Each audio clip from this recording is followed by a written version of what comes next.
Okay, let's continue. Thank you, DCJ. Ma'am Mtshiza, you're ready? Yes. We are now dealing with paragraph 9 to paragraph 15 of your 2017 affidavit. And this is the area that really deals with what went wrong.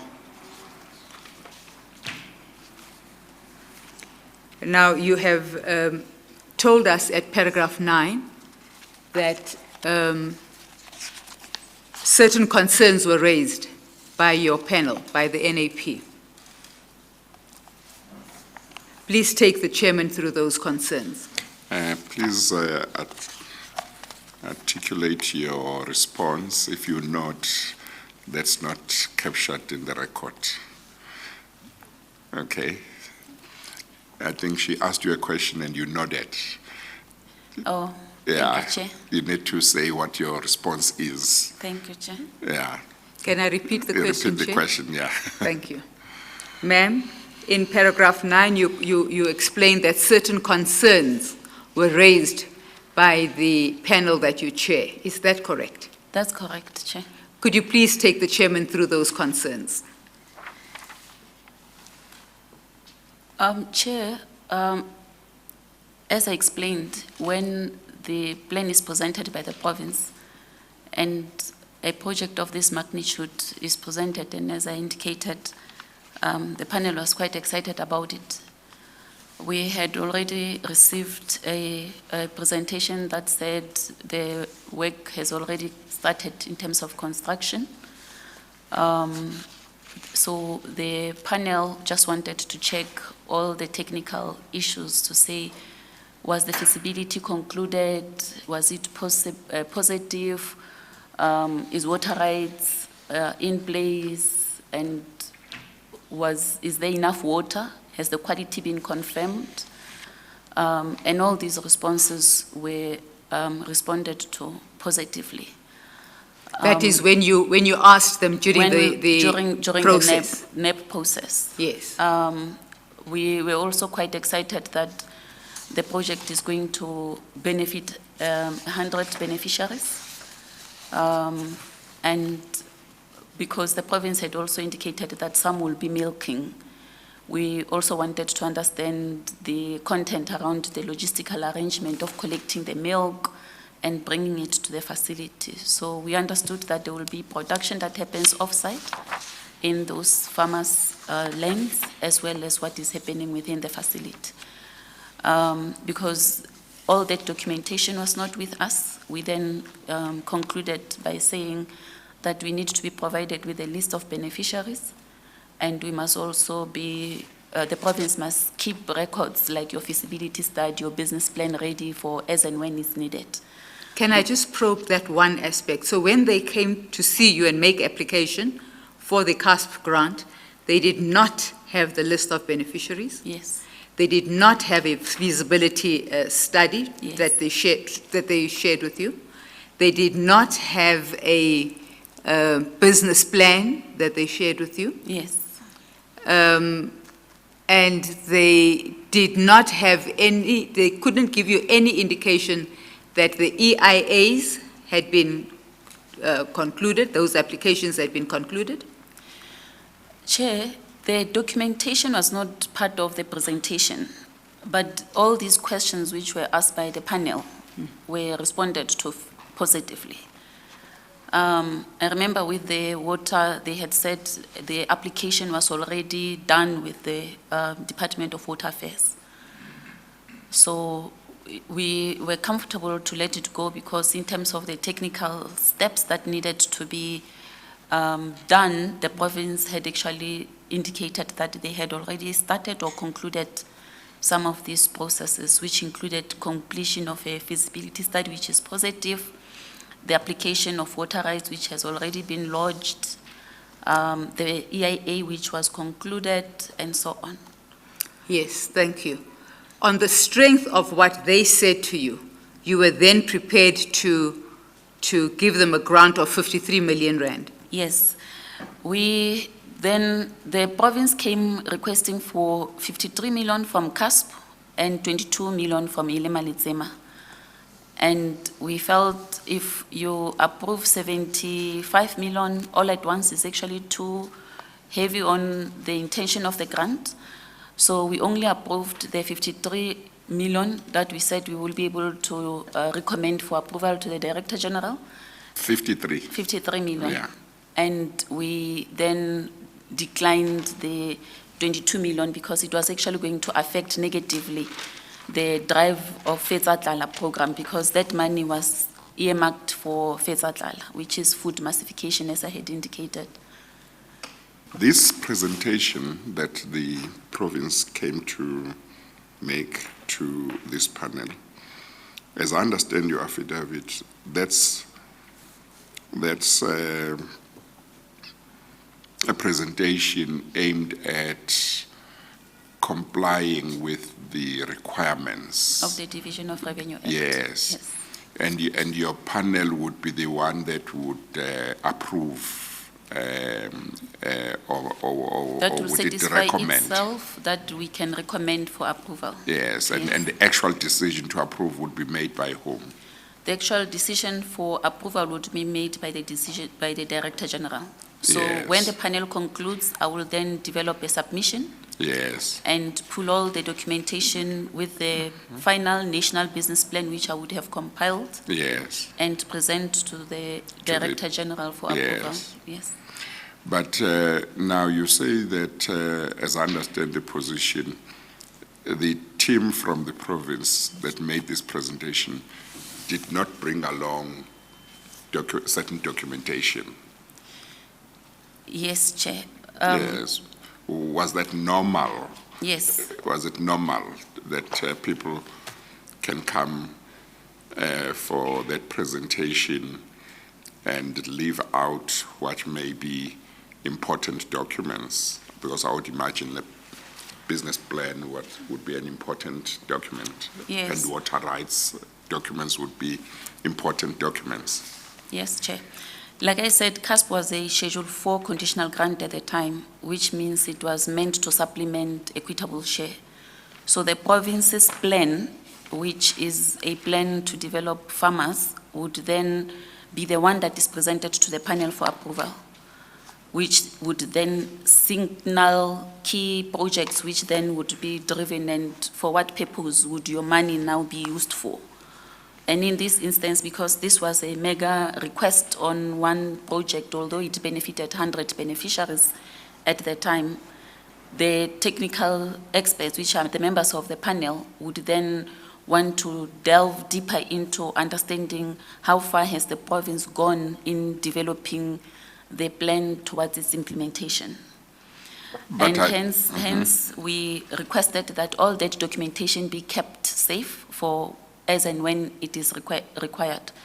What would then follow, Chair, would be a monitoring visit by the different expertise who will then engage with the documentation with the province, and where there's a need for strengthening or picking up issues, we will then do that.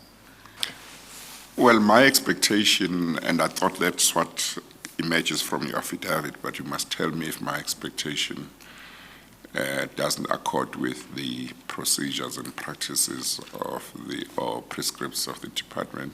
My expectation would be that your committee would not be prepared to approve the grant of so much money without having those important documents being shown to them, looking at them, and taking a view about them.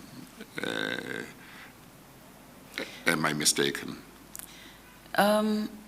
Chair, one would have expected that we probably go deeper into requesting the actual documentation. But if you go into what the standard operating procedure at the time was saying, it as I indicated, the implementation was with the province. So ours was to make sure and satisfy ourselves that they had gone through proper, and I think it was more an issue of trust, that you know that the accounting officer, which is the head of the department, is also obliged to abide by the prescripts of the regulations that govern that. And at a point where the response to the questions of the NEP are not favorably responded to, then you feel that there are gaps, then you halt the approval process and then go and make a follow-through. Because the same technical experts within the national department are expected to be present at the provincial department. But some of the improvements that we have made to the program in particular, just to try and close these gaps, because we realize that, just to give you an indication, Chair, in one sitting, the panel would be receiving presentation from all 9 provinces with about 1,500 projects that would be executed for the next financial year. So you then check with each and every province, bringing in terms of the detail of the work that they have done, and on that basis, a project gets approved, and then there's follow-through oversight to confirm that what has been said is actually what has happened, and is the project executed as is. So it was more really an issue of capacity, but also to understand that we are concurrent implementers here. So you do your job, I do my job, and I come and say, have you done all what you need to have done? And you'd say, yes, I've done all what I need to have done. So as colleagues, we would then agree that you have done what you need to do, and I have checked and confirmed with you that you have done what you need to do, and I would record it as such. And on the basis of what I record, then we take it further to say, we can recommend that this is approved because it is stated that, so you'd always say it is stated that this and this and this, and then you'll schedule visits and then go and verify all that information. So there will be different teams now that goes to all 9 provinces and make sure that the projects are visited and confirm that they meet the standards as has been. Unless there's a problem with one particular province, or the extent, the quality of the presentation is such that the province, because they will bring in a strong delegation of their expertise to engage with the technical expertise at NEP. So to an extent that the province had failed to convince the panel that they are ready, then we would not recommend for approval, and we would schedule a follow-up meeting within that province. And before that meeting, we would send teams, because we will now be sitting with a list of projects that were earmarked for support. And our technical teams will just go about, so that by the time we sit with the province, we now have detail, having been on site, to understand what the issues are. Okay, but the long and short of what you are telling me in regard to my question seems to be that it was in order and there was nothing unprocedural or irregular if your panel Had approved that without approved documentation. the kind of request that it approved in this case, without seeing the business plan, without seeing water licenses, and without seeing maybe other documents. Is that what you're saying? That's what I'm saying, Chair. Yes. And was there a document, whether it's regulations, policy, or whatever, that set out what this panel must satisfy itself about, and what it should have before approving at that time? At the time, we had only the terms of reference for the panel, and the guiding documents would then be the grant frameworks, as well as the Division of Revenue Act. Yeah. Okay. Thank you. In fact, Chair, just to assist on this particular point, Yes. a couple of issues maybe that need clarification. One, you're saying there would always be a follow-up engagement or visit Yes. after that approval stroke recommendation phase. Yes, That's Chair. the first thing you're saying. The second thing I understand you to be saying is that you have improved on the systems that were in place in 2013. Yes, Chair. Similarly, as I had indicated, the Cusp was a Schedule 4 conditional grant. And with a Schedule 4, if you go to the Division of Revenue Act, a province need not really submit a business plan. That's now if you go into what a Schedule 4 is all about. You can come and say, we have agricultural projects to support and you need not submit a business plan. Whereas a Schedule 5 conditional grant requires that you must submit a business plan. Okay. We then moved, because some of the learnings of the past enables you to improve, we approached National Treasury and we had since changed the schedule for conditional grant Cusp. So Cusp is now a Schedule 5 conditional grant, so it is now mandatory for such To have this. documentation to be presented to the National Department. Okay, no, that's fine, that's fine. Yes. Yes, thank you, Chairman. Thank you. Can I also just point you to the Cusp funding agreement of 2013-2014? And this you will find in reference bundle F for Freddie. If you go to page 2066, towards the back, there are stickers at the top, so there's one that's written 125. It's right towards the end. And that's where you'll find page 2066. So it's F, reference bundle F for Freddie, page 2066. Have you found it, ma'am? I have reference bundle F. Yes. On the top right-hand corner, you have the page numbers. Yes. I can see you are very far from where I want you to be. Go right to the back. Keep going.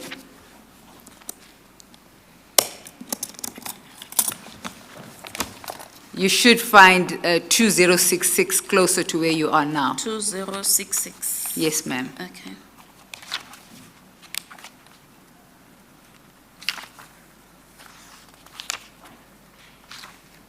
Yes, I have found it. And that is the Cusp funding agreement. Yes, Chair. If you look over the page to page 2067, you have the signatures of 3 officials from the Free State Department of Agriculture and Rural Development. That's correct, Chair. The first one is that of Dr. Masiteng. Yes, Chair. The second one is that of Ms. Dlamini, the CFO. Yes. And the third one is that of the HOD, Mr. Tabete. That's correct, Chair. And this document was signed on the 12th of June 2013. Yes, Chair. Can you briefly take the chairman through what it is that they were agreeing to Yes. and whom they were agreeing these particular terms with? Chair, after the business plan has been recommended for approval and the Director General has approved the business plan, we then get into an agreement with the province. So these are now the conditions that the province will commit to abide to in executing the project in that financial year. So it would state the total grant funding to the province, and the province would then say, we agree to all these 11 conditions which are set now in the agreement as the rule or the non-negotiable. And the head of the department, the chief financial officer, as well as the Cusp coordinator in the province, in that instance it was Dr. Masiteng, would then have to sign the agreement and submit back to us. Upon receipt of this agreement, we will take all the agreements to National Treasury, and only after the agreement are signed can we release the funds. Yes. So at the time that this agreement was signed, National Treasury had not communicated its reservations around the Vrede Dairy project. That's correct, Chair. When did you get the first inclination or indication that all was not well with the Vrede Dairy Farm project? Chair, it was in July when we received a letter from National Treasury. Their concern was that they had picked up that the Friday Dairy is a public-private partnership, and that the province did not follow due process for a public-private partnership, and as such, they are in violation of Regulation 13.61, and any continued expenditure on this project will equal to unlawful expenditure.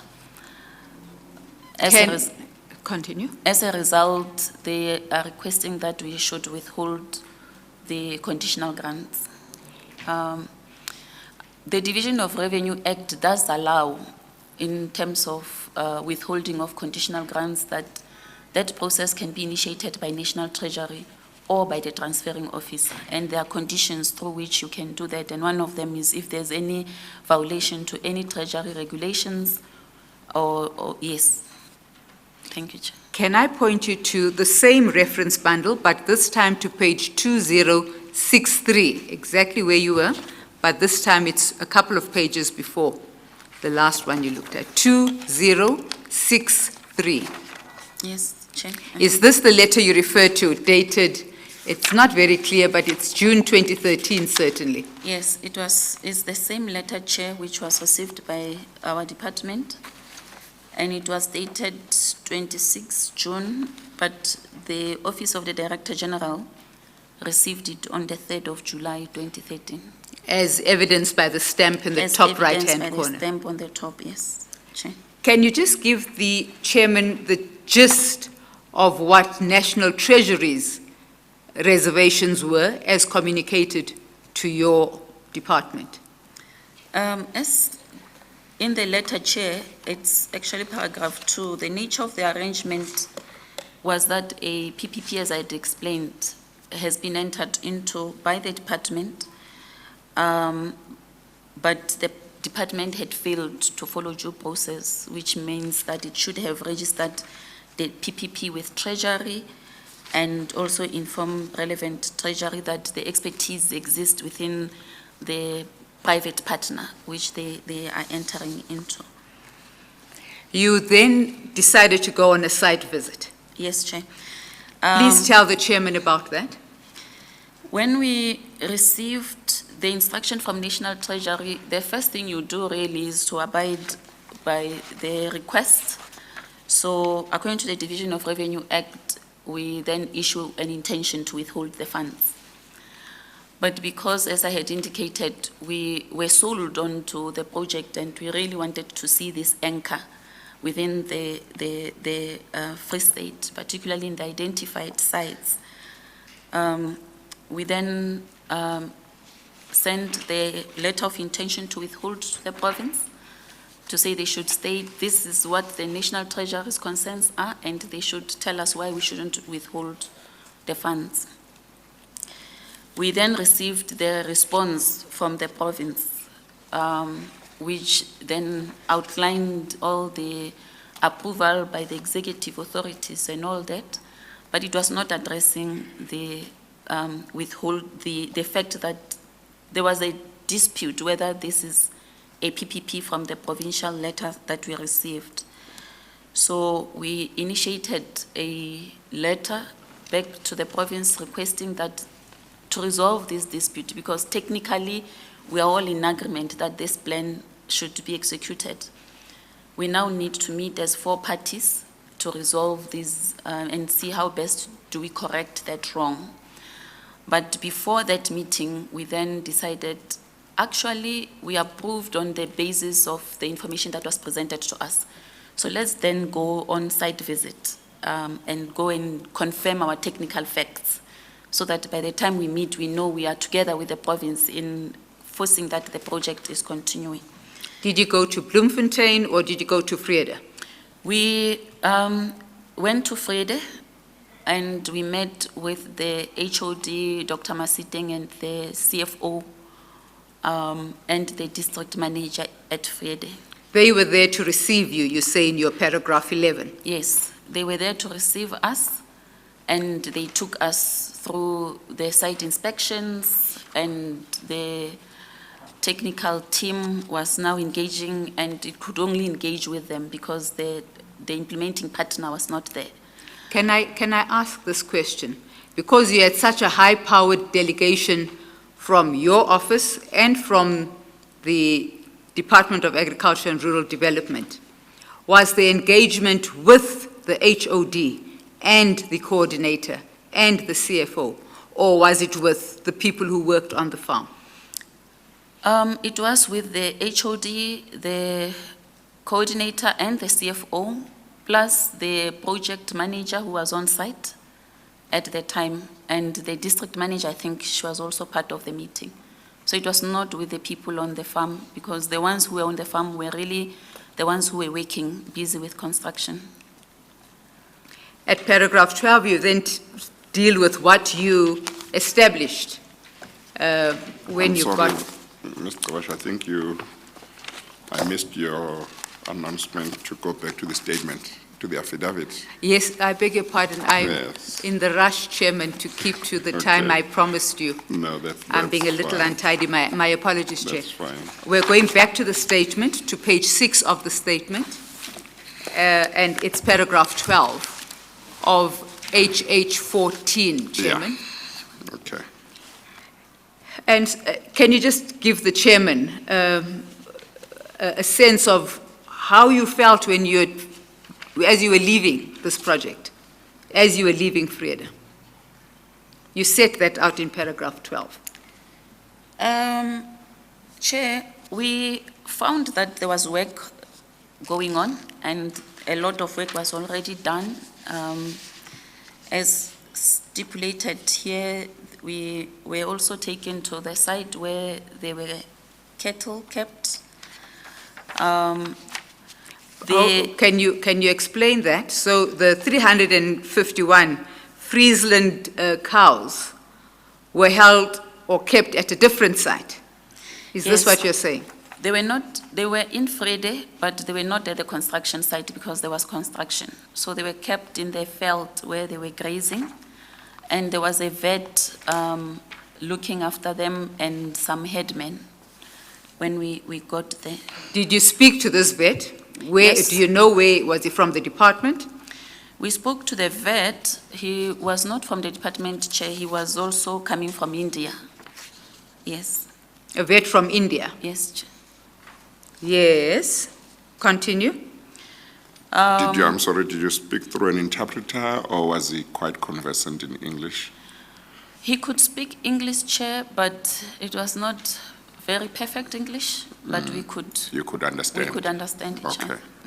Did they give an indication on how long they had kept those particular cattle there and when those cattle would be moved back to the farm proper? I don't remember that part of the discussion, Chair. Did they give any indication as to why they had purchased these cattle before the farm itself was ready? Because you call it a construction site. Yes. There were timelines with regard to when they anticipated the construction of the building to happen, and they felt to have a parallel process through which you are now getting the vet familiar with the livestock and ensuring that they are properly nourished. As they had indicated, they were anticipating certain level of productivity from these cattle, and I think it was merely because I don't think there was any key reason. Chair, it's 2013, I might not remember all the facts, but we were not necessarily finding it odd, but yes. Continue, because you then go on to speak about water rights not being in place, etc. Just take the chairman through that. Yes. Chair, remember when we approved, there were a number of questions which the panel had asked in terms of readiness to implement, and one of them was a feasibility study. On site, we were hoping, our letter said we will get there and you will present and provide documentation that was requested by the National Assessment Panel. So the feasibility report was also not issued on site to us. The business plan presentation was also not made, but the project manager without a business plan, he knew what needed to happen. And that was also a concern by the chief agricultural economist that we were with. We also were concerned that during the presentation, the province had indicated that an application for water rights was done. But on site, they could not also provide us with evidence of the application for water rights. But Can I just interrupt you there to tidy up one piece? And that again takes us to page 2069 of Exhibit HH, Reference Bundle F.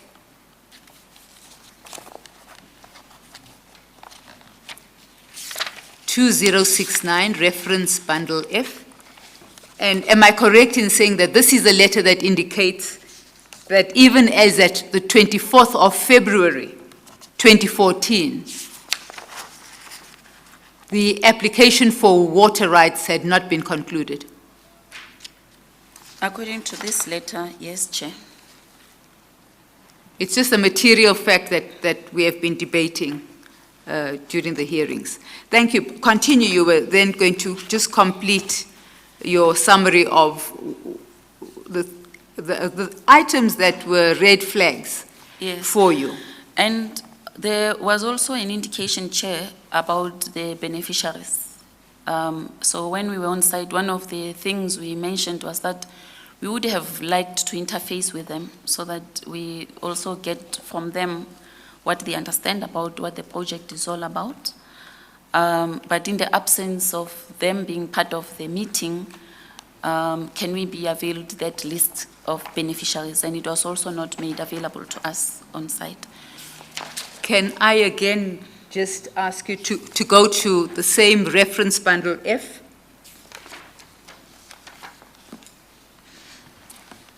Page 2041. This is a letter written to the then Minister of Agriculture, Forestry and Fisheries, Mtshiza, and it's written by the MEC in the Free State for Agriculture, Khabate. And where... I'm sorry, did you say 2041? 2041, Chairman. I've just... This is the particular paragraph I will be referring to, Chairman, but if you want the beginning of the letter, I can give you that page number. Oh, okay. I Yes. think that is what might be confusing me, because on the page it doesn't look like it's a letter. The letter starts on 2036, Chairman. Oh, okay, now I Yes, see. and it's Okay. dated the 26th of August, 2013. Okay. But the salient portion I want to refer the witness to is at page 2041. Yes. And that paragraph 2, the very last sentence of the paragraph that's titled Phases for Project Deployment, reads as follows. It is pertinent to note that the department has already identified and signed contracts with 80 beneficiaries for this project, and any delay in releasing funds will have a direct impact on the beneficiaries. Now, when you went on the site visit and in the negotiations around what you required from the department in the Free State, were you ever shown these signed contracts with 80 beneficiaries? No, Chair. In fact, to our knowledge on the evidence that has been led to date, 80 beneficiaries certainly, there are no such contracts that have been brought here or that we've been able to find. And I thought you might have better information than the Commission. No, Chair. We, as I indicated, we did not get the beneficiaries, nor were we presented with a list which we requested at the meeting. When we left the meeting, we had agreed with the HOD that because he indicated that there is a list of beneficiaries, but he did not talk to contracts. So maybe they did enter into them later, I'm not sure. So there were to conclude our visit, we made a list of the things that needed to come to us because we could not make any engagement technically, and that was supposed to be a technical visit on site. We then requested that the feasibility report be submitted to us, the list of beneficiaries be sent to us, the business plan also be sent to us, the EIA be sent to us. Yes. Then at your paragraph 13, you speak to the back to office report that you have annexed to this affidavit. That report, Chairman, is on paginated page 26 of HH14. HH14, which is the affidavit of the witness. Just 1 second. Sorry.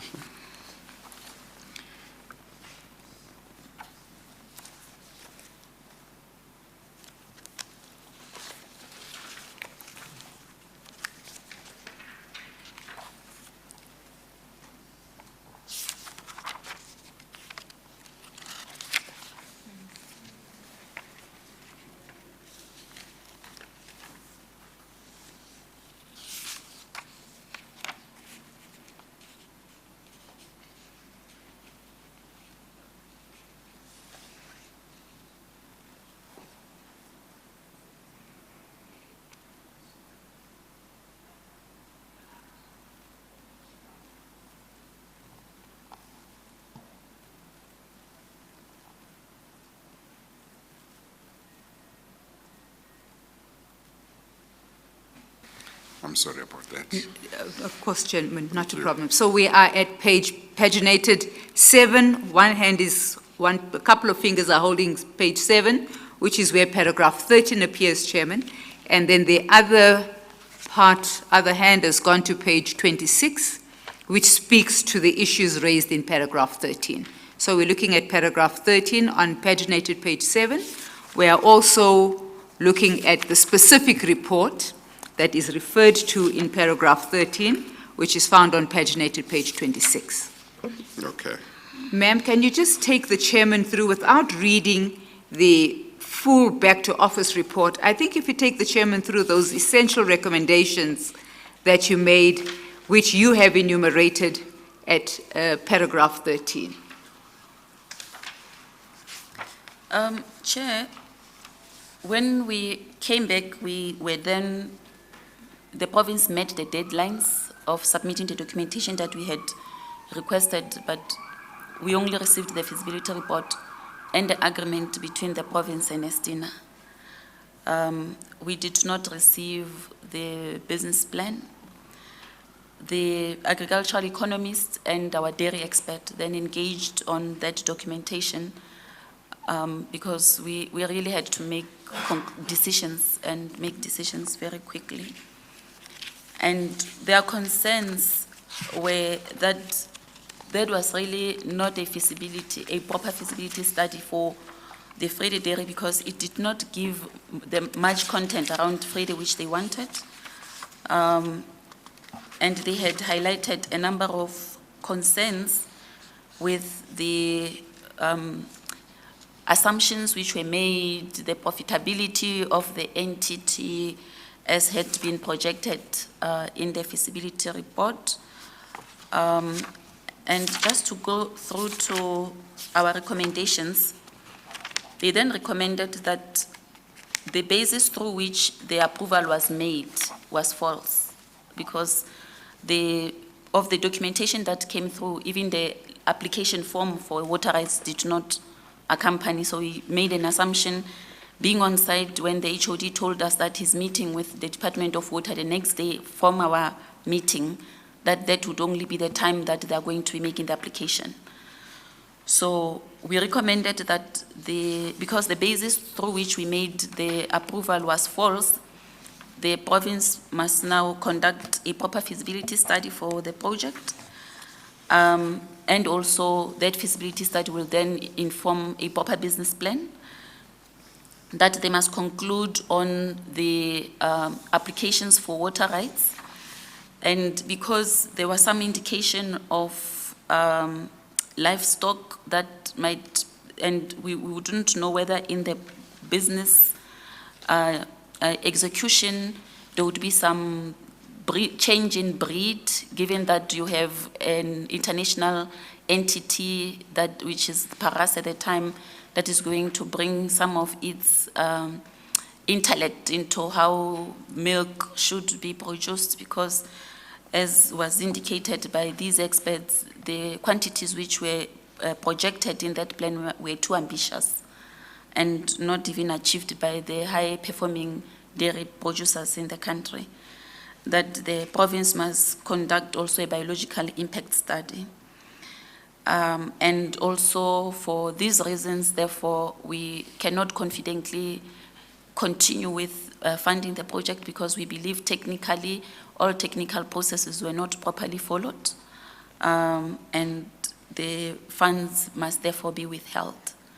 So to that end, we completed this report to inform the Director General, and we issued the last final letter that the funds should be withheld, and the balance of the funding can be released back to the National Revenue Fund or support projects within the province which we knew existed and still needed funding, and some of which were owing the Agriculture Credit Board.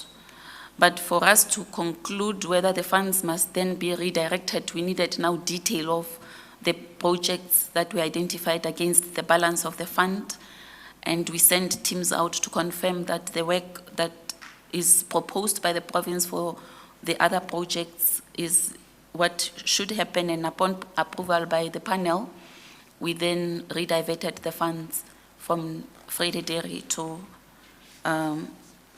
these other projects. Can I just clarify one point? I know you've gone past this point, but if you look at paginated page 30 in HH14, Chairman, you will find there a list of 8 factors arising from the flaws in the feasibility study. Is that correct, ma'am? That's correct, Chair. And it's on the basis of Did you say paragraph? paginated page 30, 30, Chairman? 30. Yes, Chairman. I think these are important just for purposes of giving perspective Yes, of the flaws that were in that feasibility study. yes. Okay. What was raised, Chair, is that large parts of the feasibility study cover standard theoretical information. Your mic? Sorry. With no details on the project itself. For an example, the document covers alternative approaches of doing things, what to look for when planning, without a final statement on how things will be done in this project in particular, and where will they source what and at what cost. For an example, you would have expected them to have factored in the costs for feed, the cost for water, and at what cost and from where will that be sourced, so that it informs your business plan, and your business plan's projected profit can then be confirmed to be true. The study does not make any comments on the total water needed and ability to provide it. This is an aspect that needs to be verified by specialists such as engineers specializing in this field for both the freshwater and surface water. No documentation of the water rights has been provided. The document does not make any comment on the involvement of smallholder farmers, their location, who they are, their current productivity and infrastructural requirements. Nothing is mentioned on how their production will be managed to meet specific requirements, pricing, collecting, etc. And this was because we understood that they would also be the recipients of cattle and produce it on their farms as well, the milk. The consumption rate at 60% is low and is not in line with the high milk production assumption in the business plan. The number of cows needed for mating at a 60% concentration rate will be in the order of 830. This will result in a very high percentage of dry cows The normal acceptable rate for dry cows in the herd is in the order of about 20%. The general economic assumption, which was on page 56 of the 63 document that was submitted, needed further clarity. The amounts for some cases could well be challenged, while others could be part of a double counting in the broader perspective. The assumption of 45 liters milk per cow per day is too good to be true. Some of the leading milk producers in the country with a long build-up of quality dairy herds recorded in the order of 30 liters milk per cow per day. The implication could well be that the estimated profits for the business be reduced to 60% of what is recorded currently in the plan. There is no mention of the biological impact of the project, and no documentation to this effect has been provided. The market approach is not clarified. Probably this would have been covered in full in the business plan, but the business plan is not available. So this was the recommendations, Chair, which I received from the agricultural economist and the dairy specialist in the department. You have then told the chairman that the department decided to, having engaged with the provincial Department of Agriculture and Rural Development, your department decided to withhold the 53 million rand that you had allocated. Can I ask you to go to Exhibit HH, Reference Bundle B for Barry? And if you go to page 610,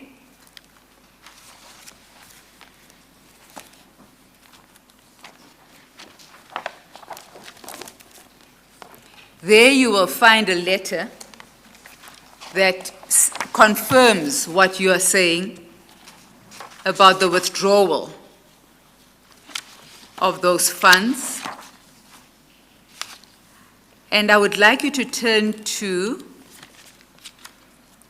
page 611, which is the second page of that letter. So it starts on 610. This is reference bundle B. B, yes, ma'am. Apologies, I took F.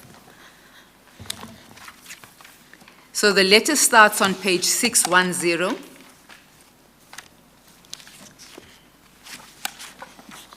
This is page 610. 10. But I really want to refer you to the second page, which is 611. Yes, Chair. The last two paragraphs of this letter. Could you just read that into the record briefly, because it confirms what you're saying? The province has failed to meet the 1st November deadline. Also, National Treasury has commissioned a forensic audit. Is that the one, Chair? Yes, please Okay. continue. Also, National Treasury has commissioned a forensic audit of the project, which was expected to end on 31st October 2013. However, the results of the forensic audit have not been communicated to us. Continue into the... In these circumstances, no funds will be communicated to... Will be will be committed. committed to the project at this stage from the Cusp and Dilemma Letsima conditional grants.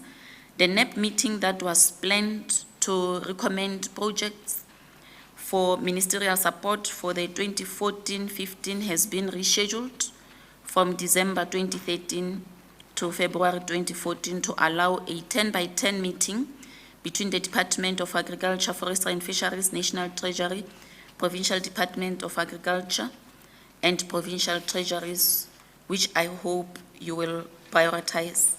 Now, this is a letter that came from the DG in your department, and it was directed to the CEO of the Provincial Treasury in the Free State Province Provincial Treasury. That's correct, Chair. And the date of this letter is the 3rd of December 2013.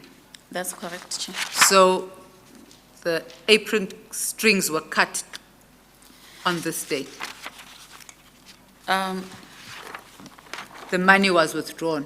The money was withdrawn, but it was withdrawn already in August, Chair, after the visit Here, the Director General was responding to the request or the question that was asked by the Provincial Treasury to confirm whether we are still in support of the project or not. So the Director General was now just putting the record straight to say, we are not. So the clear message to them was you did not comply with the conditions that were set.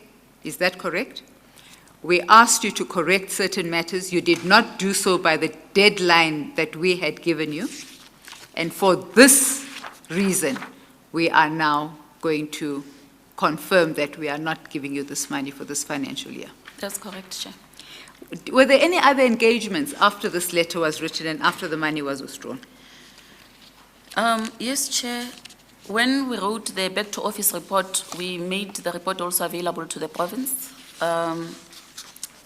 and requested a meeting to try and find ways of supporting the province in meeting the expectation as stated in the letter. So the offer to provide additional technical support by the province was also not accepted or responded to. Are there any other matters you'd like to explain to the chairman as you conclude your evidence? I say this possibly because the chairman might be interested in the kinds of partnerships that you would sometimes fund, but which partnerships were not PPPs. The example you gave us during our consultation might give him a sense of where to place this particular, and in inverted commas, partnership that Esteana entered into with the Department of Agriculture and Rural Development. Please. Yes, Chair. We've had communities with arable land which is big enough to be commercialized, but they will not necessarily have the skill nor the capital to put or to tap into that opportunity. So they will identify a private partner and get into an agreement with a private partner to develop their land as a commercial entity. And because they don't necessarily have the skill, they don't have the capital, but they have the land, the technical partner will then develop a full comprehensive business plan, and together with the community approach, the department, in this instance it would be the provincial department, and the provincial department would love the proposed project and it's in line with our objectives and imperatives, and that support will then happen on that. But we will agree to support that type of a project by putting up the required infrastructure. One of such projects, which was a partnership between the community and a private entity, which was not necessarily a PPP, was the support to Yonreham Academia in the Eastern Cape. So the evidence leader was asking if we have had other partnerships that we have supported beyond this, and we gave that type of an example. In this instance, the partnership was not initiated by the department.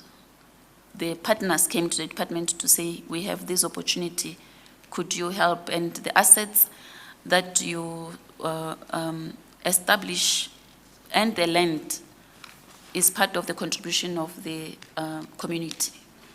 And so you're saying the farmers themselves, along with their investor partners, would approach the department. That's correct. And say, we've got skin in the game, yes. We've got equity here, we've brought the land or whatever it might be. Here are people we are working with, but we need your support to scale this operation of ours. That's correct. And in this instance, you'll see what is the rent value that the partner is bringing on the table, plus their skill, and they would also do a lot of lobbying for additional funding from other sources, just including the banks, just to support, and we would join in to ensure that we turn that land into a commercial asset for that community. But that, of course, was a very different model to what happened with the Esteana model, where an implementing agent was appointed by the department and the rest followed. That's correct, Chair, and probably as we would be guided by National Treasury. That is why they then informed us that that is a model that is fully in line with what they have prescribed as a PPP. Excellent. Anything else you'd like to share with the chairman? That's it, Chair. Thank you. Chairman, I have no further questions. Okay, thank you very much for coming to share what you know with the Commission. We appreciate it. Should the need arise, we'll ask you to come back. But thank you very much, and for now, you are excused. Thank you, Chair. Thank you. Chairman, we now have Ms. Advocate Molefe presenting the evidence of Mr. Theron. We have an interpreter to assist Mr. Theron. If we may have a 5-minute adjournment, Chairman, so that the interpreter could be sworn in, and so the witness can take his seat in the witness stand. It's a short witness, Chairman. We will not be very long. Yes, okay. Thank you. We will, it's about 3 minutes to 3. We'll resume at 10 past. I'll add another 7 minutes. We'll resume at 10 past, so I'll swear in the interpreter, and then at 10 past we'll resume. As the court, We as the adjourn. chairman pleases. All rise.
Okay. Okay.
Are you ready?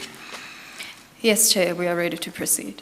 Yes, okay. Proceed, please. Thank you, Chair. As mentioned by Advocate Kabashe, we will be continuing with the evidence related to the Fred Dairy Project.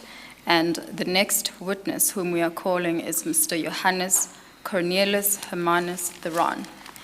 Chair, a bundle marked HH15 is placed before you, and we beg leave to have that bundle admitted into the evidence as such. The file containing the affidavit of Mr. Johannes Cornelius Hermanus Theron will be marked Exhibit HH15. Thank you, Chair. Might I request that the witness be sworn in? Yes. Well, the oath will be in English. Let's confirm. Mr. Theron, I understand that you are African speaking, but that you are happy to give evidence in English. Is that right? That's correct, Your Honor. Thank you very much. So an oath will be administered to you in English now. Okay. Please state your full names for the record. Johannes Cornelius Hermanus Theron. Do you have any objection to taking the prescribed oath? No, Your Honor. Do you consider the oath to be binding on your conscience? Yes. Do you swear that the evidence you will give will be the truth, the whole truth and nothing but the truth? If so, please raise your right hand and say, "So help me God." So help me God.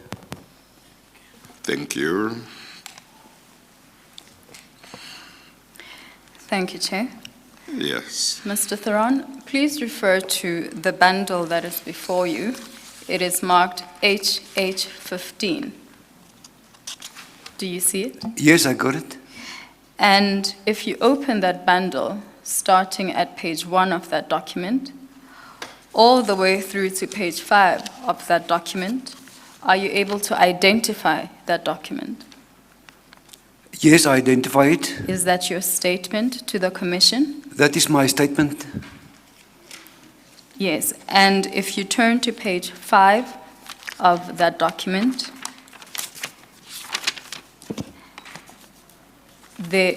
are you there?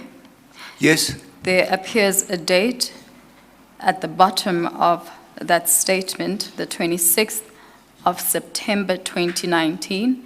Is that the date on which you deposed to this affidavit? That's correct. And there appears also a signature above the word deponent.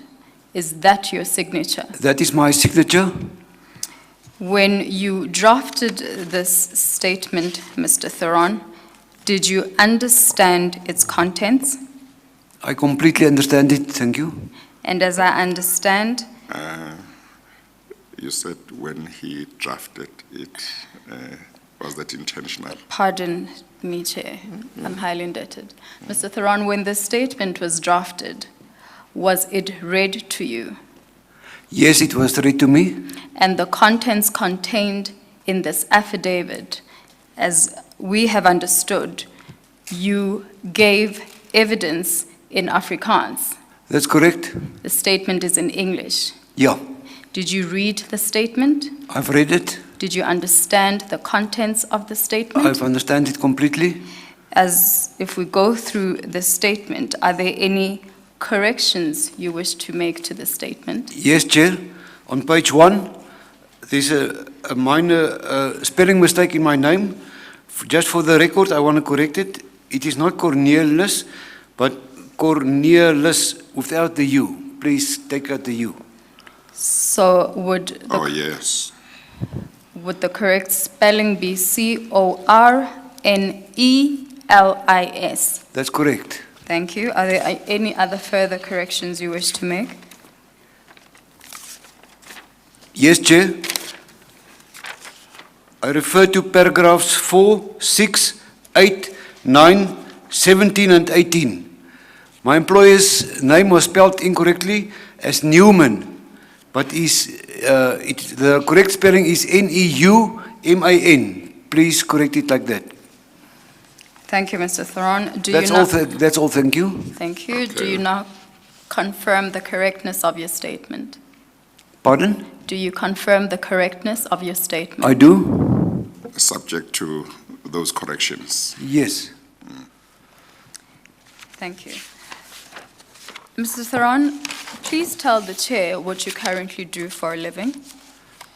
Chair, I'm a retired dairy farmer, and for the last 4 years, I'm an estate agent in the town of Memo. And where do you stay? I stay in Memo. Do you have any experience relative to the dairy farming industry? Chair, I was a dairy farmer myself for 34 years, and for 6 years, I was a dairy manager for the Newman farming enterprise. And who is Mr. Newman? It was my employer. And where was Mr. Newman's farm located? Halfway between Memo and Vrede. And did Mr. Newman own this farm, or was he leasing it? Well, he owns about 30,000 hectares in that area, so that was his own farm. And how large was this farm? 30,000 hectares.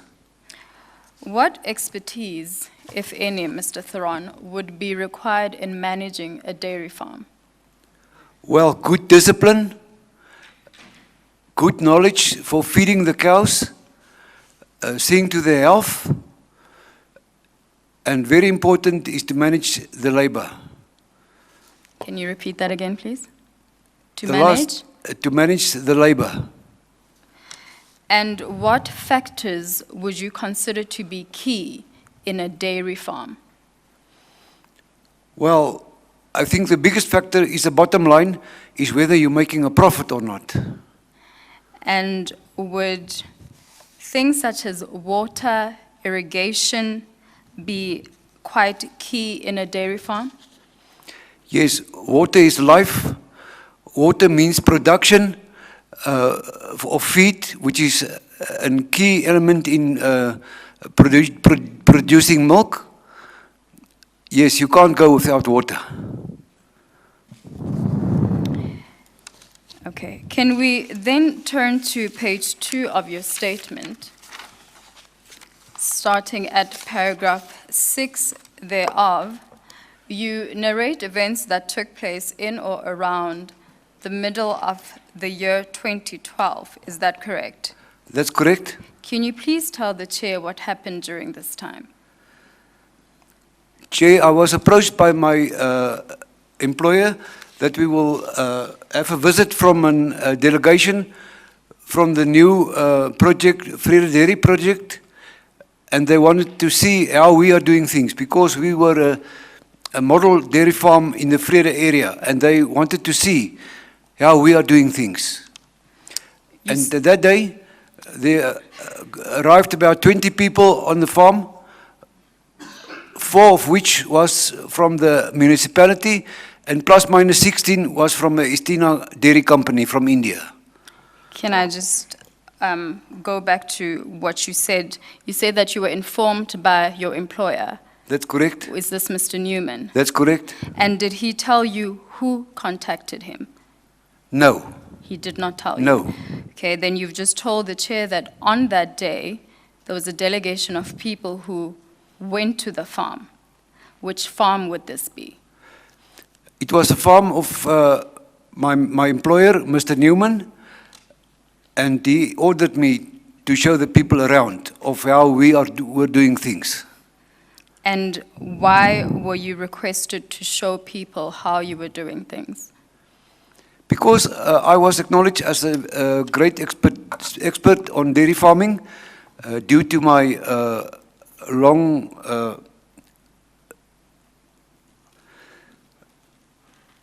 time doing experience. dairy, and they expect me to know everything and to show the people how we are doing things. Mr. Thorne, can I ask you to just move your mic a bit forward? Apparently there's technical issues because you're too close. That's better, thank you very much. So these people who came to the farm, who were you told these people were? Well, I was told that it was a delegation from the Esteana Dairy Company from India and also from the Freedom Municipality. Yes. And what did you do in relation to this request of showing them how things are done, as you have put it, at Mr. Newman's dairy farm? Yeah, well, they arrived in the cars, mostly Mercedes-Benzes, and I've showed them around on the farm, from the rearing the calves, the milking process itself, and where the cows were in the camps, feeding where they were fed. You earlier mentioned that there were 4 persons from the municipality. Did I get that correctly? That's correct, Your Honor. And who were these persons? The one was the mayor, Mr. John Motown, and the other 3 I can't remember, but they was related to the municipality. Can I confirm the spelling of Motaung as you have it at paragraph 7 of your statement? Is that Motaung? That's correct. And what role did Mr. Motaung play in this meeting? Well, he didn't show much interest, but just strolling around with us. I was a bit disappointing about his understanding of the dairy business. And who was leading this delegation that visited the farm? Well, it's a long time ago, but as I remember, it was the vet, and I've forgotten his name, the vet from India, as well as Mr. Prasad. When you say the vet from India, is the chair to understand that the vet was of Indian descent? That's correct, Chair. From India? Yeah, And you say, as far as you recall, Mr. Prasad was also present. that's correct. And the other people in the delegation, you've told the chair about 20 people having visited the farm, is that correct? That's correct. Of the 20, you say about 4 were officials, including Mr. John Motaung, is that correct? That's correct. That leaves, on my count, about 16 people being present, is that correct? That's correct. And from that 16, you say that someone who was the vet was present? That's correct. And you do not recall his or her name? No. Was the person male or female?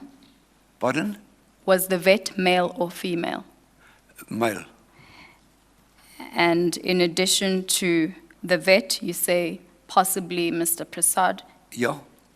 And who were the remainder people of the delegation? Well, it was Indians, and I can't remember their names. It's impossible to just meet 16 people and remember their names. I'm not that good. If we turn to paragraph 7 of your statement, which is on page 2 of that bundle, you make a comment about your observations relative to the Indian delegation. Is that correct? That's correct. Can you please tell the chair about your observations in this respect?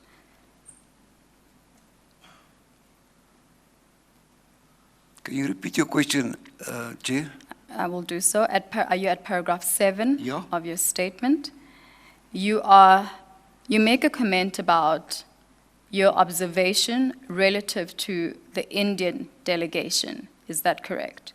That's correct. And can you please tell the chair what you observed in respect of the Indian delegation? Well, during our visit to the farm, I mentioned that some of these people stick together and the other are going on their own way. That's why I understand it, that some were from India and the other not. So when you say some were from India and the others were not, how were you able to draw this distinction that you have just made between those you say were from India and those you say were not from India? Well, I've judged them on the questions, the type of questions they ask me. I've seen that the people from India was well experienced in dairy farming, and the other not. What, in your opinion, was the vet's experience relative to dairy farming? Well, I could see he knows something about the dairy, but he was not an expert, and that he was not used to the situation in South Africa, and especially in the Free State. Everything was new for him, the diseases, etc., and the feeding circumstances. I'm sorry, can you please repeat that again? Well, it was clear to me that the vet wasn't used to the circumstances in the Free State comparing to that in India. Because in India you have a tropical climate, which is much different from the dry, nearly arid climate in the Free State. So it should be different. Okay, so when you were showing this delegation how you were operating at Mr. Newman's farm, the chair is to understand that you were doing a walkabout, is this correct? That's correct. And how long did this last? That lasted for about 2 hours. Now, if a person does not have experience in managing a dairy farm, would the walkabout be sufficient in equipping them to manage a dairy farm? No, Chair, that's totally impossible. Just to mention one example, to do an AI course on an animal will take you about a week. And And what is, to- sorry, and can to- I just interrupt? What is an AI course? Artificial insemination, Yes, please continue. and to learn about feeding the right stuff to cows is about a 3-year university degree. So in 2 hours you can't become a professional in just walking through a farm, but it will give you an idea. What then happened after you gave them the after the walkabout at Mr. Newman's dairy farm?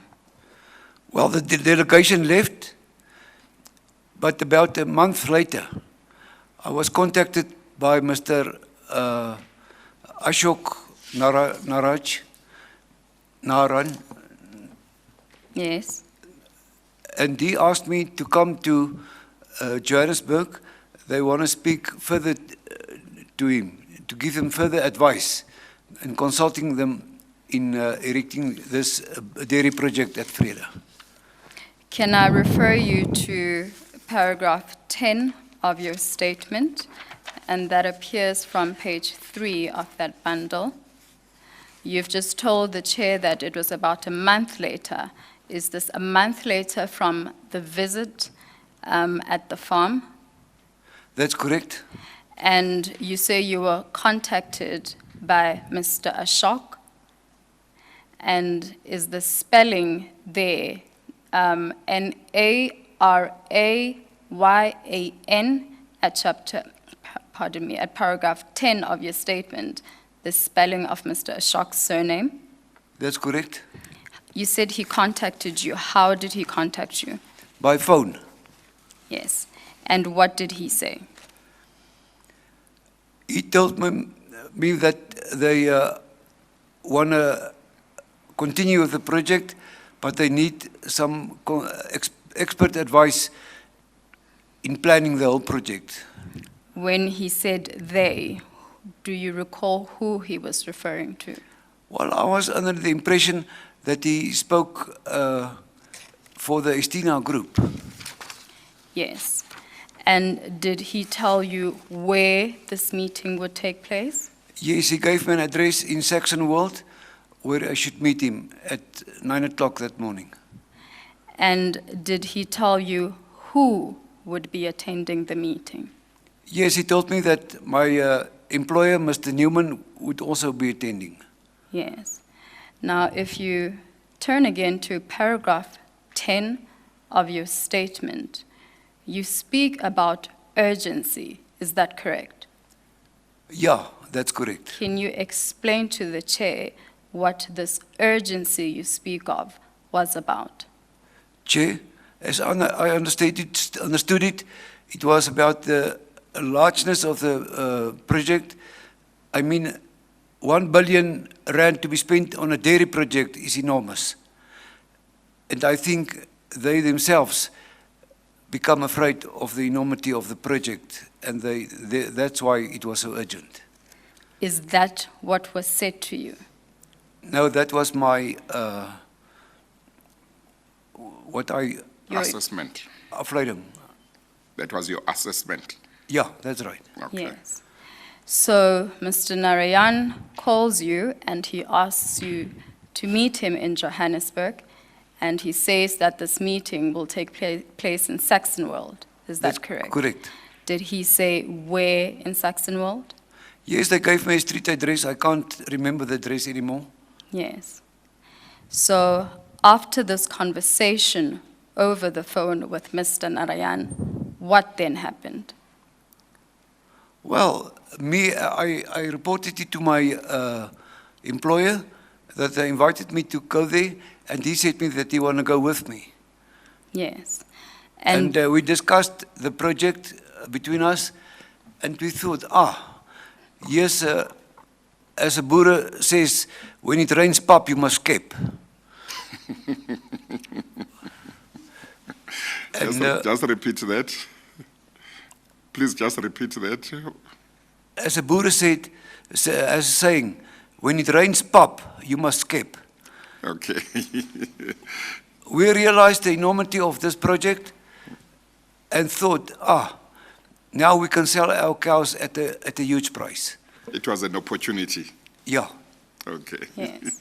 So you have this discussion with Mr. Newman. You're in agreement that there's an opportunity for you to sell your cattle. That's correct. And did you accept Mr. Narayan's meeting invite? That's correct. And did you go to Saxonwold at the address provided to you by Mr. Narayan? That's correct. And how soon after the telephone call with Mr. Narayan did you go to Saxonwold? Well, that was about a week. Yes.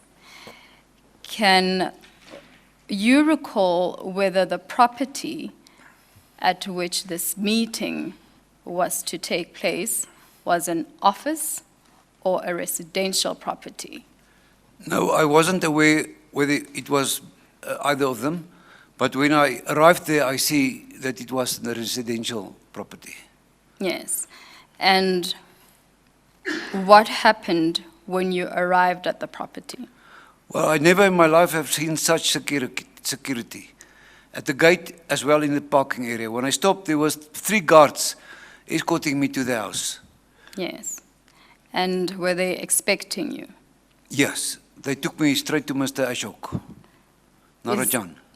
So you drive to the property, you're met by about 3 security personnel at the gate, and they take you to Mr. Narayan inside the premises. That's correct, Chair. Did you see? I'm sorry, did you drive together with your employer or No, separately? we went separately, Chair. Oh, so you arrived on your own? That's correct. Okay. Thank you, Chair. And you were then taken to Mr. Narayan. That's correct. Did you meet anyone else other than Mr. Narayan? No.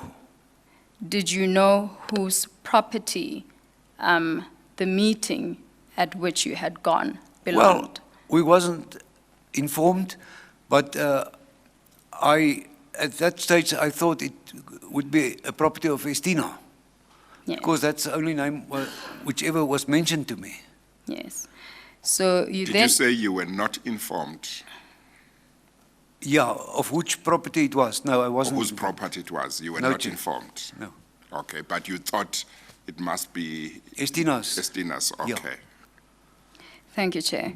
So you are then met by Mr. Narayan.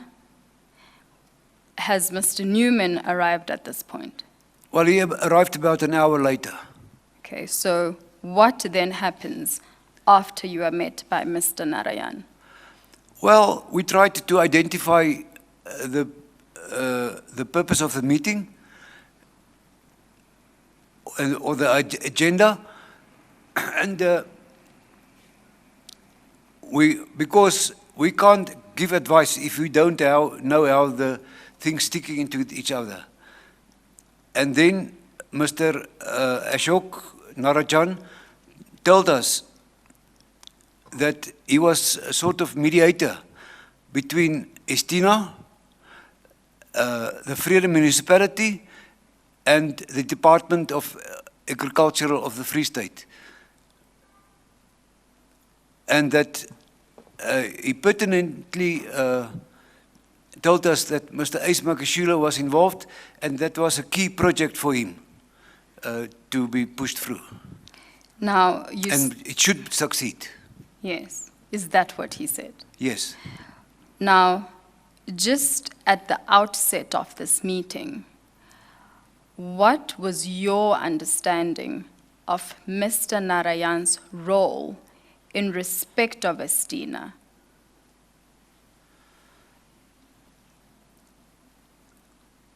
Well, he was very serious about the whole project, and I could see that he was nervous, Chair, that he should succeed.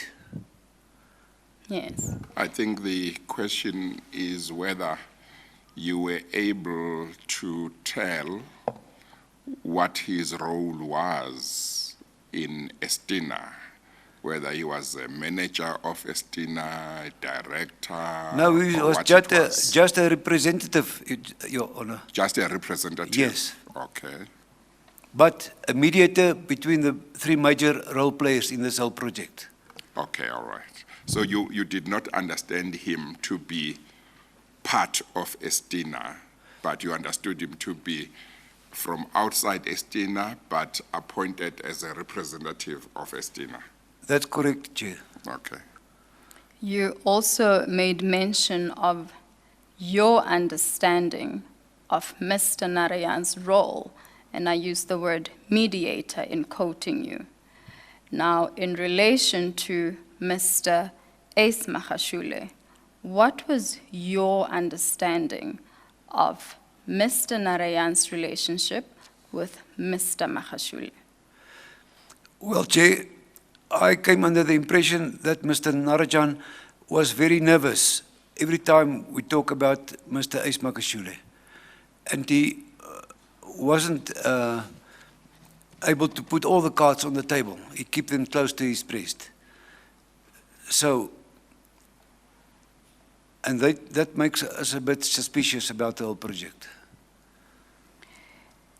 So, what was the purpose of this meeting? The purpose was, from me and my employer's side, to advise and consult be consultants for the project to get off the ground and to be implemented successfully. And in advising and consulting, were you told who you would be engaging with in your role as advisors and consultants, to use your words? Yes, Mr. Ashok referred me at the end of this meeting to the vet, that vet from India, which name I can't record now, and a student, a young student, which came with him. And who were these people introduced as? Pardon? Who, you speak of the vet, correct? Yeah, You also speak of a young student. that's correct. The vet that you refer to, Yeah. is it the same vet you met in Free State during the walkabout? That's correct, Chair. And you also speak of a young student? Is that correct? That's correct? Who was this young student introduced as? As I understood at that time, they wanted to appoint him as manager of the whole project. And did they tell you what his experience is in Yes, farming? they didn't tell me, but I could see at that stage he had no experience of a dairy of that so big dairy. He wasn't experiencing. They didn't have enough experience to manage such a big project. And was there any discussion around what the nature of his experience is? Not specifically, but in our discussions it came out that he knows nothing. So when you say you could tell that he did not have experience, that is based on the discussion you had with him? And the vet, yes. And the vet. Yes, Chair. Yeah, okay. So you meet at the property you have described as being located in Saxon World. You meet with Mr. Narayan, and you say that Mr. Newman joins you an hour later. Is that correct? That's correct, yeah. And how long was your meeting with Mr. Narayan before you started speaking to the vet and the young gentleman you speak of? Well, our conversation with Mr. Ashok Narajan was about 3 hours, Yes. from 9 to 12. And did you and Mr. Narayan come to any agreement? Yes, as I told you before, we tried to we saw the opportunity to sell our cattle at a good price. And he told us, no, they're not interested. And you earlier said that he had sought advice and consulting assistance from you relative to dairy farming. Was that correct? That's correct. So after meeting with Mr. Narayan, was it Mr. Narayan who then introduced you to the vet and the young man at the same meeting? No, that was a different meeting, But was it at the same property, at the same property, on the same day? on the same day. The meeting with Mr. Narajan was in the dining room. The meeting with the vet was on the stoop. Yes.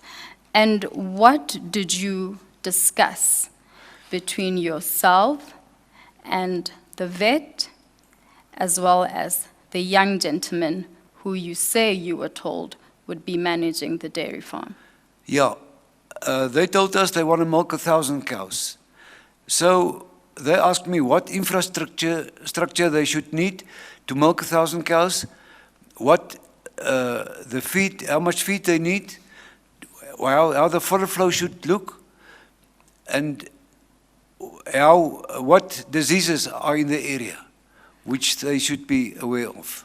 When you say that they said they wanted to milk 1,000 cows, what was the frequency? Would this be 1,000 cows daily, or how frequent did they intend to milk these 1,000 Well, cows? twice a day, 1,000. So that would be 1,000 cows milked twice a day. milked twice a day. And is that normal, is that frequency in milking cows quite Yeah, normal? sometimes you can go to 3 times milking, but then that is very hard work. Yes, it's very hard work. So, but it depends, as long as the cows have got the milk, then you can milk them 2 or 3 times a day. Chair, a cow is producing milk All the time. continuously. Every minute she's milking, Yes, okay, producing milk. okay. But if you add another milking, there's more space in the other, and then she can produce more milk. There's space to produce more milk. But when the Yeah. other is full, she produces less. Okay. Thank you. So they tell you about their intentions. And what do you and Mr. Newman say? Well, we realized that it's quite a big operation, because a normal dairy in the Vrede area is about 80 cows big. so that this was an enormous dairy to be erected. And was there any advice that you shared with them at this meeting? Yeah, I told them the biggest problem was to produce enough feed for the cows and to buy in as little as possible, because a dairy cow needs very refined food, either pastures or lucerne or alfalfa, which should be bought in. And the Vrede area, the only thing growing there is mealies and grass. So I questioned the decision to establish the dairy in the Vrede area, because most of the Free State farmers, or a lot of them, has already moved down to the coast, the Southern Cape or Natal, where to produce milk is much cheaper. So there was a question raised by me, why in Vrede? That was, according to me, I think it was a stupid decision to produce milk in the most difficult area in the country for such a big project. Yes. So after having this conversation with them, what was your impression about the vet and the young gentleman's understanding of the importance of climates in dairy farming? Well, they was quite surprised when I told them about the climate. They didn't expect it, because they were used to India's the plenty of rain there, and not the harsh winters we have here in the Free State. So I thought they waited a surprise for them, and I think they realized it. And did they share with you how they became involved in the project? Sorry, I don't understand your Did question. they tell you how they became involved in the dairy project? Well, as I understood it, they were involved in Esteana's projects in India. Okay. And how did the meeting conclude? How did it end?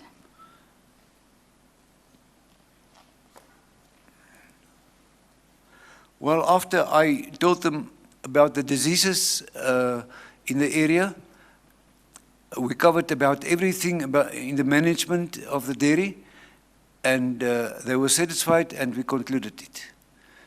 Now, having spoken to them over a couple of hours, as you have said, what was your impression on their capabilities or expertise in running and managing a dairy farm in the Vrede area?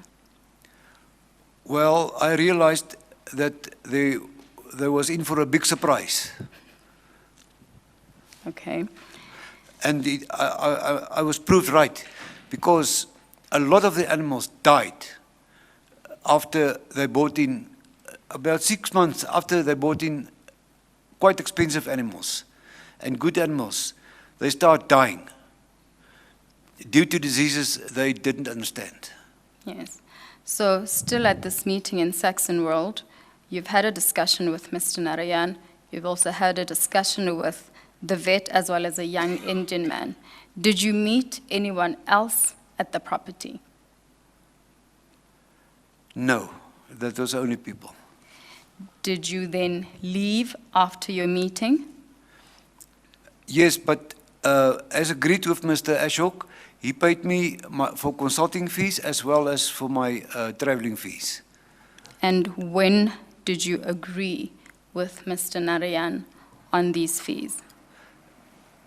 When he first phoned me to tell me that they need me for consulting, I told him.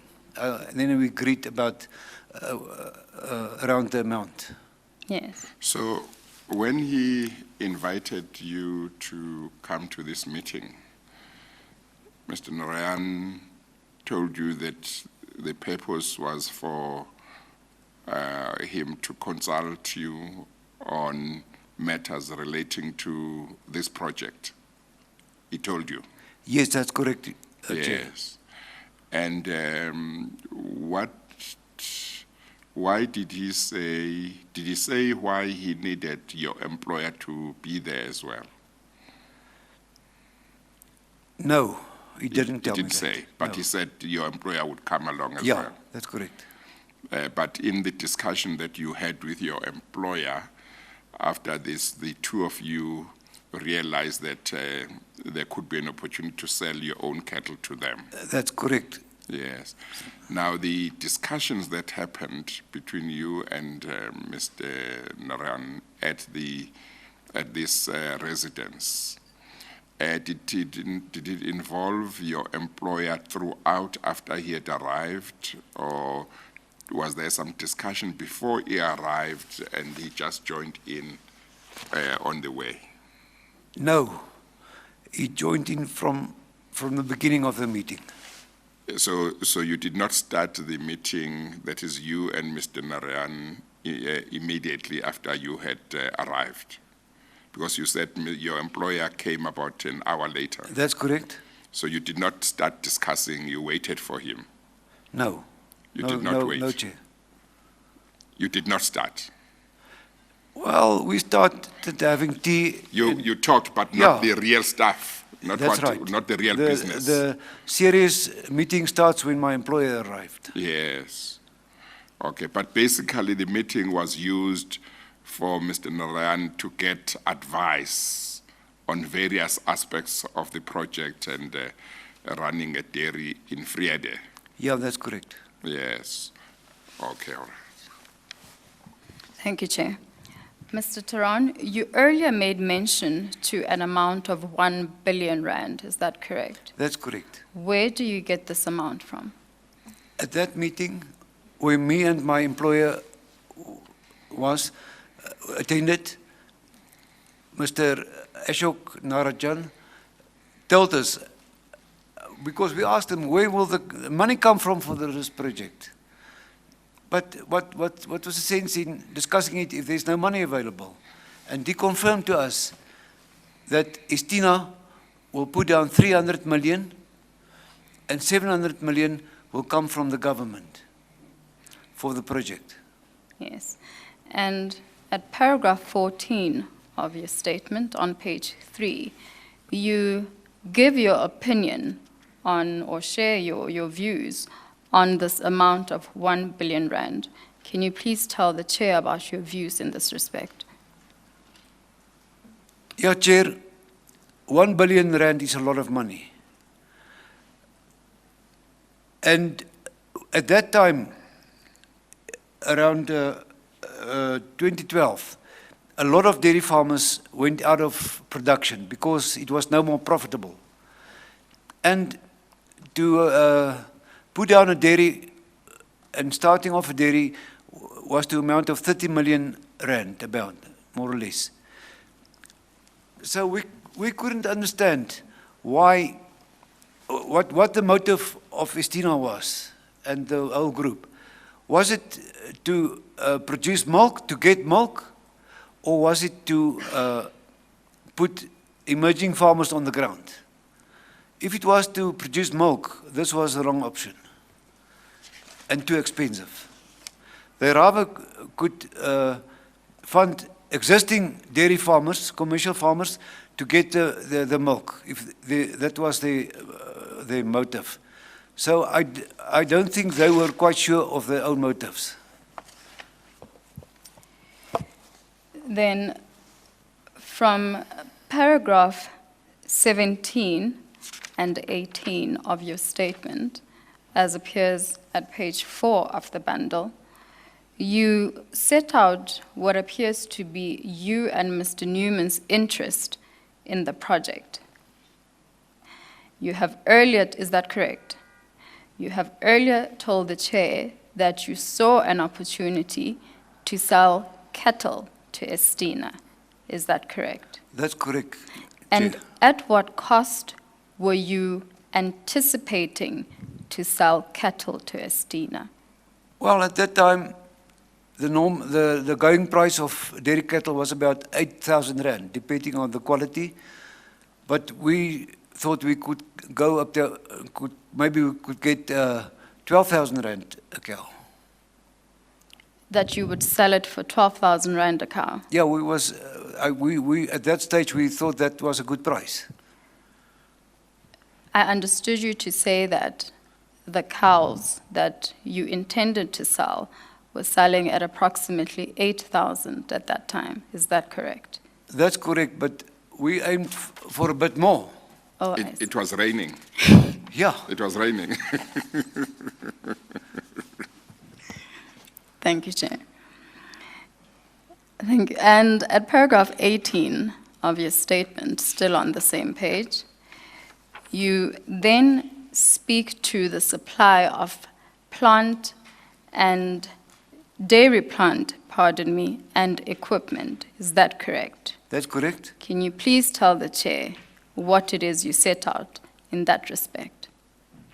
Chair, we see another possibility of making a few rands. And knowing what expensive machinery they needed at the project, we told the alpha level, the agents of people who's putting in the machines, the suppliers of the machines and the storage tanks, that there's an opportunity they can get business. And they were so thankful, they told us they'll give us 1% of the project cost for putting in the machinery. And that was about 6 million rand. And me and Mr. Newman received each 30,000, that was 60,000. So when you couldn't use the opportunity successfully with the cows, you used it with the equipment. That's correct, Chair. Yeah. Okay. And can you recall what type of equipment or machine you had recommended to be sold by Alva Laval to Esteana? Well, Chair, our recommendation was to put in a 30-point rotary milking machine to milk that amount of cows. And the storage, 1,000 cows should give you about 30,000 liters of milk per day. So you need about a storage capacity of about 60,000 liters. And that was what we recommended. And how much did this machine cost? The machine cost about, all the equipment cost about 6 million. And would that be the fair market value? Yes, that would be the fair market value. You also told the Chair that yourself and Mr. Newman each received 30,000. That's correct. And you received this 30,000 from who? From the supplier of the equipment.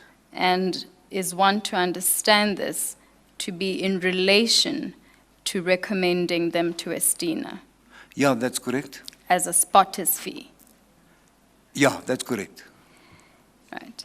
Then at paragraph 19 of your statement, still on page 4 of your bundle, you set out what happened some few months later. Is that correct?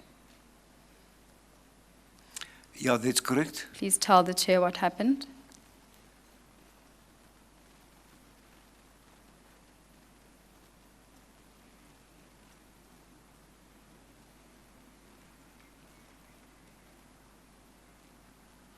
Can you repeat your question, please? Please tell the Chair what happened as you have set it out at paragraph 19 of your statement. Oh, paragraph 19. Chair, again, I see an opportunity in my career to be part of this big project and maybe become manager. I've identified an opportunity. So I went to Mr. Prasad, he was the office manager in Vrede, and told him that I was willing to help them in managing the project. At that stage, it was a stage when the cattle started dying on the farm, and I felt that my services would be appreciated there. and that they didn't manage. So I was honest in offering my services to them. But they were very, very sensitive at that stage of the cattle dying, so they chased me away. Before speaking to Mr. Prasad and after your meeting at Saxon World, did you speak to anyone in respect of the dairy project? Let me rephrase my question, pardon me, Mr. Taron. After your meeting at Saxon World, did you hear from Mr. Narayan again? No. From Mr. Narajan? Yes. Well, I phoned him about managing, helping them managing the project. And he was very sensitive and he referred me to Mr. Prasad. When you say he was very sensitive, what do you mean? Well, I get the impression that he wasn't in control. And he referred it to Mr. Prasad. And is that the reason you went to see Mr. Prasad? That's correct. And you say, Mr. Prasad, you again used the word sensitive. Yeah. What did Mr. Prasad say to you?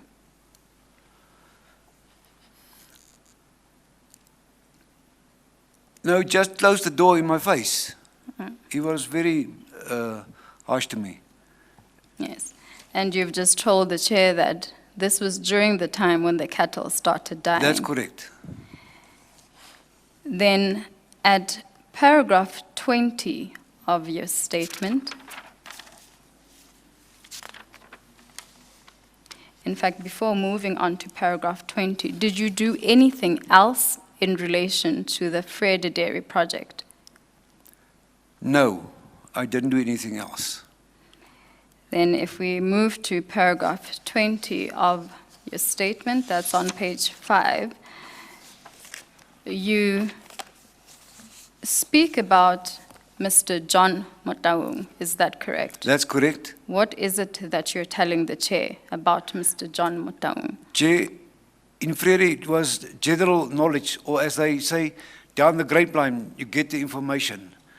Down the grapevine, that Mr. Motaung received a brand new black 450 Mercedes ML for his role playing to arrange the Kranos List farm on a 99-year lease for Esteana. But I have never seen the car, and nobody told me it firsthand. That was common knowledge in the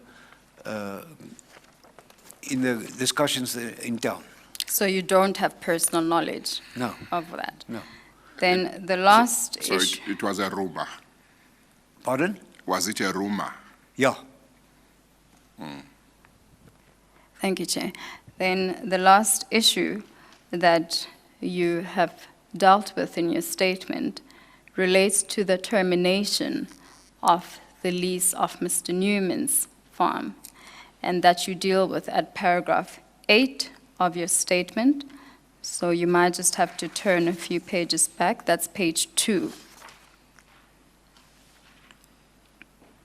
Is that correct? That's correct. What knowledge do you have about the Well, termination of the lease? My knowledge is that the project people become desperate to get the land, the farm creditors list, to initiate the dairy project. Which people? Well, it was Esteana. Yeah, all the role players. And they had put a lot of pressure on Mr. Motaung as mayor of Frede to get rid of the Newmans from to get them out of the contract, the lease contract. And- Is that something you have personal knowledge of? Yes, Or is that, yes. I personally attended the meetings Yes. between Mr. Newman and Mr. Motaung Okay, in Mr. Newman's house, in his office. yes. I attended it personally. And was it Mr. Motaung who was telling Mr. Newman Well, about actually, the pressure? he begged him to be kind. Yes. And for the sake of the project, Yes. to get rid of the contract. Yes. Yes, Chair. Okay. Can you recall whether there was just one meeting or more than one meeting? There was about 3 meetings. And what was discussed at the 3 meetings? At the 3 meetings, it was all basically the same, to get rid of the lease contract. Yes.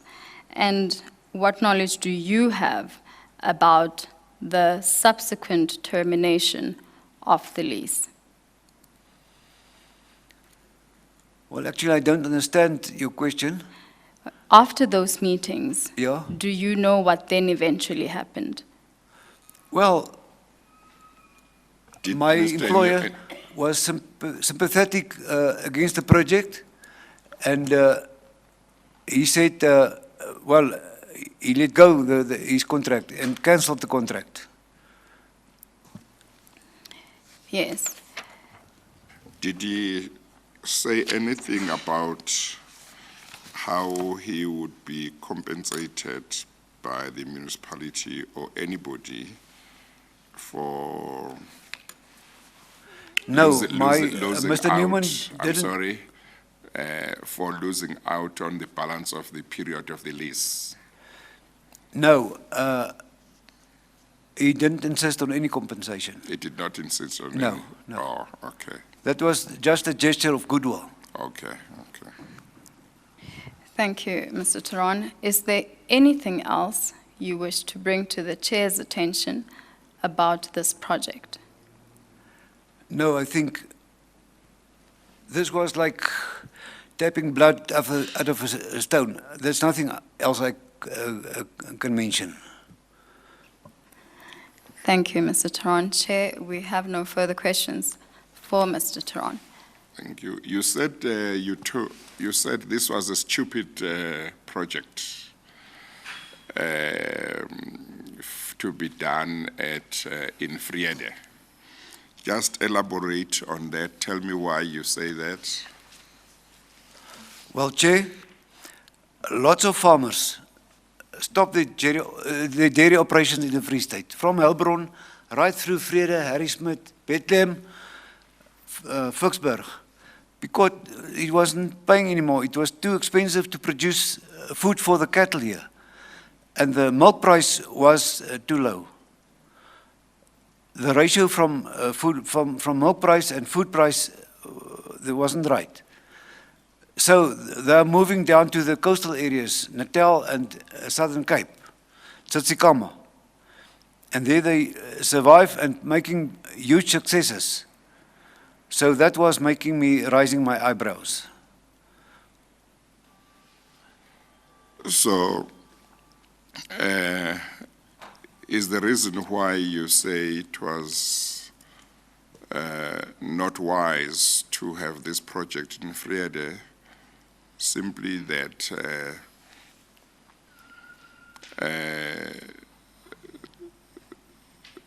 it was difficult to produce milk profitably because the price was The not, price ratio, the price ratio was not imbalance. yeah, there was no balance.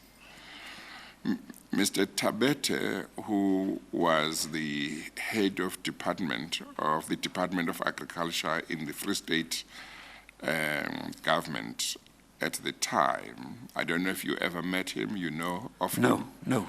Yeah, he says, he testified here and said the only reason why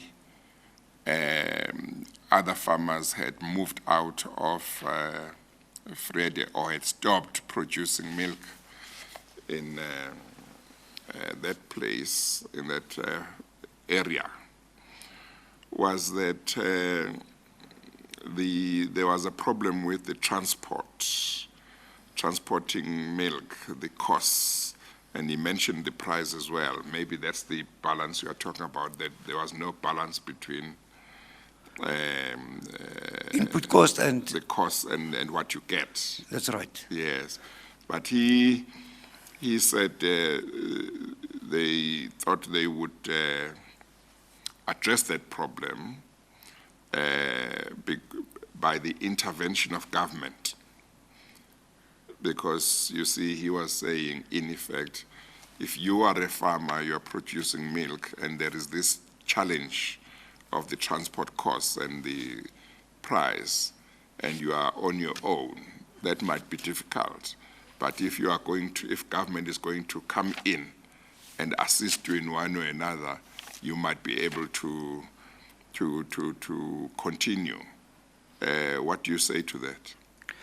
No, Chair, the idea of processing your own product, to add value to your own product, that's a very good idea. If that could succeed, then the project could be successful. The cost of transportation, the argument of transportation is not for me a good argument. But, please just repeat that. The argument from Mr. Tabete that the transportation cost is the main problem isn't correct, because these days people transport milk from Cape Town up to Johannesburg, from Port Elizabeth to Johannesburg. That is not really a problem. But where government could have played a role was in creating a market for that value-added products. That would solve the problem. How would they create the market, as far as you understand? Well, would it be as by I see it, with government contracts, let hospitals buy this milk or that's something correct. like that? Yeah, government institutions Yes. could buy contracts, buy the milk. Yes. That would have solved the problem. Schools, Schools. school feeding schemes Yes. could be a solution. Yes. Yeah, So that could have dealt with the problem Yeah. of the imbalance. because our people needs protein, especially our children, and government could take initiative there and produce the people with good food. Okay. Now, you say in your statement you have been involved in dairy farming for at least 40 years, is that right? That's correct, Chair. Yes. These 40 years, all within the Free State or in different parts of the country? No, half of it were in Natal, Northern Natal, and the other half was in the Free State. In the Free State? Yes, So you are quite knowledgeable? that's correct. Yes. Yeah. But I see also that you do have a BCom degree, is that right? That's correct, sir. Which you got Chair. from the University of the Free State in 1976. That's correct, Chair. Yes. Did it have anything to do with farming?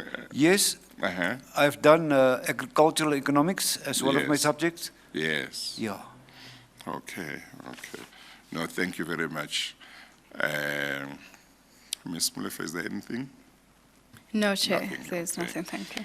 Thank you very much, Mr. Theron, for coming forward to give evidence. Thank you, Chair. We appreciate it very much. You are excused. Thank you, Chair. Thank you.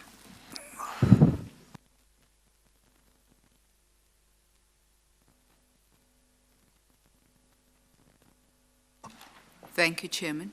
Yes. Chairman, this is just a request that you confirm the dates on which Ms. Rockman will be appearing before the Commission. Yes, and we said 16 and 17? That's correct, Chairman. Yes. I previously said that Ms. Rockman would give evidence on the 14th and 15th of October, and I said that was provisional. The final dates are now 16 and 17 October. Closer to the date, I will indicate whether we will start at the normal time or at another time, and Ms. Rockman and her lawyers can be informed at that time next week. Thank you, Chairman. Okay.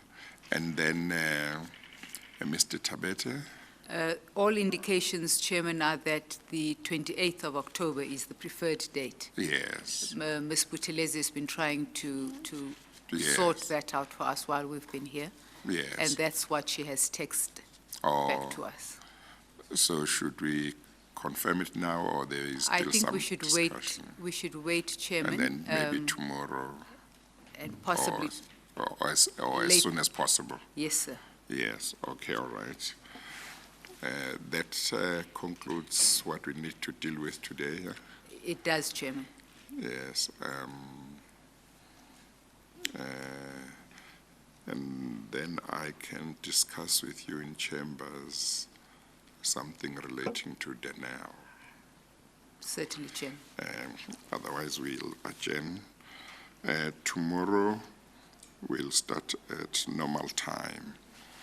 We adjourn. All rise.